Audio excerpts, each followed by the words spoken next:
Y de una edición de noticias a la noche anterior, nos ha mencionado que diferentes escuelas están hallando la debido renovación, de cual con un dinanta Colegio Cristo Rey, esa que dura más que normal, pero te comprende el motivo, ¿no?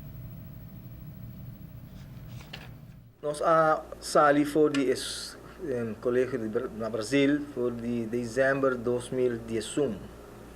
Ja, aqui nós está 2014, mentira, sim. Pero ja, tudo assim, estamos em verdade hobby largo de tempo, pero tem supa aqui com nós também. Nós vim aqui nan dor que nos escolta a renovar e tu tem basta problema para com a renovação. Então quer dizer também tem a ver com o projeto atual não mais tempo, mas também tem mais problema que sei, entre outros, é da que está de asbesto, por mês a tudo semestre agora baixar e sei não está incluir de trabalho não, algo cerca.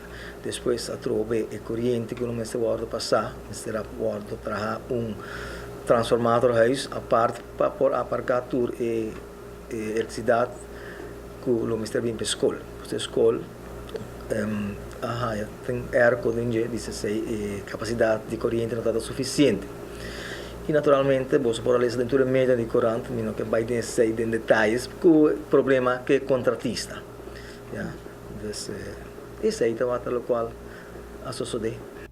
Diferentes proyectos hay atención por medio escolar aquí, pero ahora cuando llegan a Bert, no está contento con el resultado y ansioso para regresar a la escuela, pero teniendo mucho interés en la cuenta. Nós estamos à espera de a escolar aqui, se é possível, nós podemos ele aqui não. Anterior dentro tranquilidade, nós por mudar para nossa localidade. Aqui, como eu disse, sei para sobre, nós estamos no último tramo, último período para o aeroporto. Botinho dura muito não todo espaço. Nós está é mais não está trabalhando duro para não poder esse ciclo aqui com êxito bem muito não. E les uitvallen no momento aqui anche quizás le porta volta de planning, dopo viaja planning nota algo que tu vares poni, e tu vares como guia eta.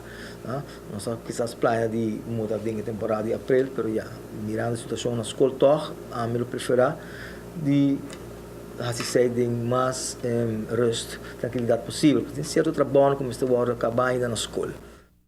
A escola não há uma renovação desde o ano 1982. Wow.